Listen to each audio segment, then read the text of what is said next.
ये आश्विन नवरात्र जो आ रहा है यह बड़ा प्रमुख नवरात्र है और 4 नवरात्र होते हैं। वैसे प्रत्येक महीने में नवरात्रि व्रत होता है, प्रत्येक महीने में, लेकिन 4 नवरात्र उसमें मुख्य है। 4 नवरात्र मुख्य है। आश्विन नवरात्र, फिर माघ का नवरात्र, चैत्र का नवरात्र, आषाढ़ का नवरात्र। माघ का और आषाढ़ का नवरात्र गुप्त नवरात्र माना जाता है। माघ का और आषाढ़ का गुप्त नवरात्र माना जाता है। कुछ लोग चारों करते हैं, कुछ 2, कुछ 1। आश्विन का नवरात्र प्रायः अधिकाधिक लोग करते हैं।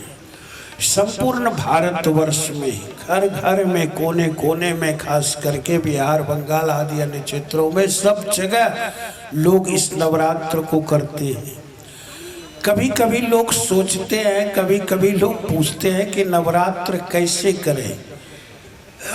जैसे जितिया व्रत, जैसे तीज व्रत हमारी माताएं बहनें मनाती हैं कि जितिया और तीज व्रत बिल्कुल निराधार रह जाती है।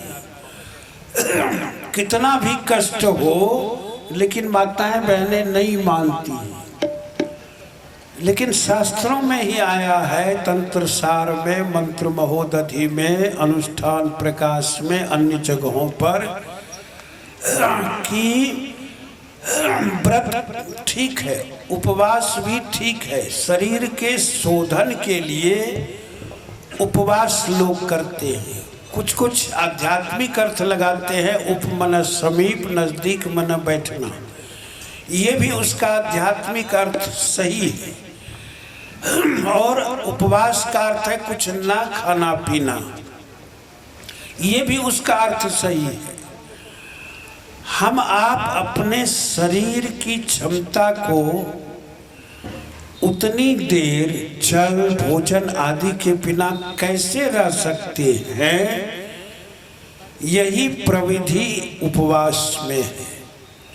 मान लीजिए कहीं जंगल में चले गए, भूल गए, रास्ता भूल गए। जैसे जैसे कुछ राजा लोग, अन्य लोगों की चर्चा है, बहुत देर तक भूख प्यास में, यानी अन्न के बिना भी रह सकना, जल के बिना भी रह सकना, शरीर में जो ऊर्जा संग्रहित है उस ऊर्जा को, सहस्रार में स्थित ऊर्जा को, आज्ञा चक्र पर स्थित ऊर्जा को, कंठ चक्र में स्थित ऊर्जा को हम आप रोटेट करते हैं, क्रियान्वित करते हैं और उस सर्किल में आते हैं कि वो ऊर्जा संग्रहित जहाँ से हुई है वहाँ से वही संग्रहित ऊर्जा थोड़ी थोड़ी अलिजिह्वा द्वारा, कौवा द्वारा, जीवा के द्वारा, मूर्धा के द्वारा, 3 प्रमुख नाड़ियों के द्वारा संपूर्ण शरीर में हर सेल को भेजा जाता है, हर एक कोशिका को।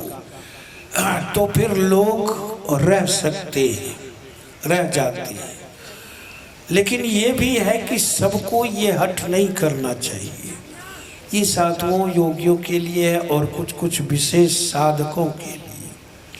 आम लोगों को चाहिए कि व्रत शरीर की शक्ति और क्षमता पर नहीं रह सकते हैं। जो रह सकते तो कभी कभी लोग संध्या में, कुछ लोग केवल जल लिए, कुछ लोग लेते हैं दूध, कुछ लोग शरबत, कुछ भी चीज़, बस। कभी कभी कुछ लोग सुबह शाम, सुबह कुछ नहीं लिए, जल इत्यादि लिए, फिर शाम में फल आदि लिए।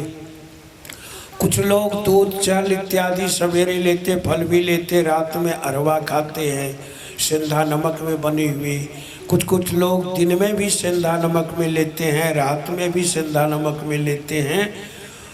तो करना चाहिए। और स्वस्थ आदि रोगों को किसी परिस्थिति में ऐसे कि शरीर मूलम खलु धर्म साध, शरीर माध्यम खलु धर्म साधनम विकृत न हो जाए, तो फिर उस आधार पर रहना चाहिए जैसे शरीर अलाउ करे।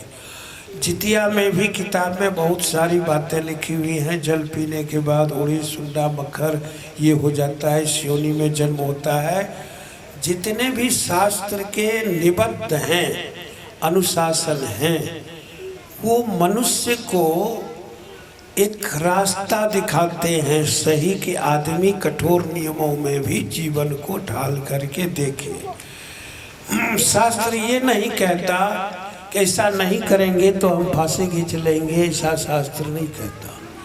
इसलिए करते हैं नारी शोधन के लिए, तो जिस रूप में रह सके वो करना चाहिए। चूँकि व्रत पास आदि अन्य चीजें, फल खाना और सात्विक अन्न ग्रहण करना सबसे बड़ी मुख्य बात है। सात्विक चीजों को ग्रहण करते हैं, रोटी दूध इत्यादि जो भी साग सब्जी है। तामसी अन्न को, मनोविकार को, मनोवृत्ति को भ्रष्ट करने वाले चीजों को हम आप छोड़ते हैं, दूर होते हैं उससे और सात्विक वृत्ति में रहते हैं। उन रूपों में भी करना चाहिए। जो लोग सिंधा अरवा नहीं भी खाते हैं, उन्हें चाहिए कि हम कुछ पूजा पाठ जप ध्यान भजन स्मरण करके फिर हम कुछ चीज खा भी लें। सात्विक चीजें बनी हुई चीज ले सकते हैं, इसमें कहीं कोई झंझट नहीं है। ये नवों दिन है नवरात्र का, कि ये नवों द्वारों के बंधनों में जो जीवात्मा है, 9 द्वार शरीर में है, नवों द्वारों के बंधनों में जो जीवात्मा है वो इससे ऊपर उठे।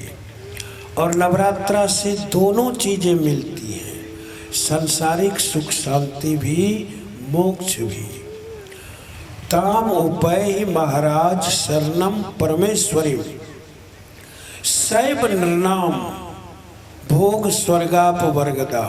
वही मनुष्यों को संपूर्ण भोग देती हैं और अपवर्ग मोक्ष भी प्रदान करती हैं भगवती, जिनकी जो इच्छा कामना हो। इसलिए राजा सुरत को संसद राज्य की इच्छा थी। भगवती का व्रत मेधा ऋषि के निर्देश से उन्होंने किया, उसे राज्य प्राप्त हुआ, खोया हुआ राज्य। समाधि को वो इच्छा नहीं थी और समाधि मोक्ष प्राप्त करती है।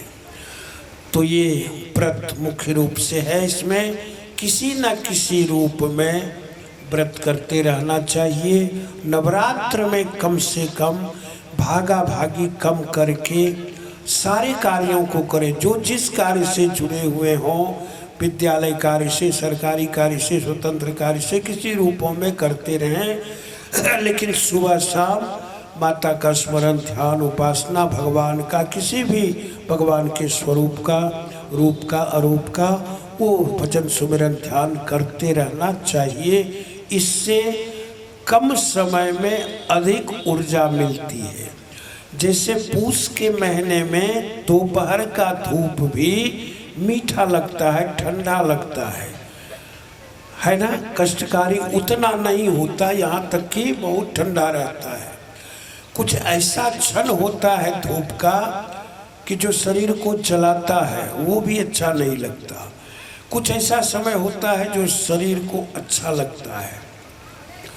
इस समय में की गई उपासना नक्षत्र और ऋतु के संक्रमण के कारण भिन्न भिन्न चीजों से कई गुना प्रभावकारी रहता है, लाभकारी रहता है। इसलिए शास्त्रों में ऐसा निर्देश हुआ है। तो चलिए, ये एक मुख्य बात है, और तो सब लोग जानते ही हैं।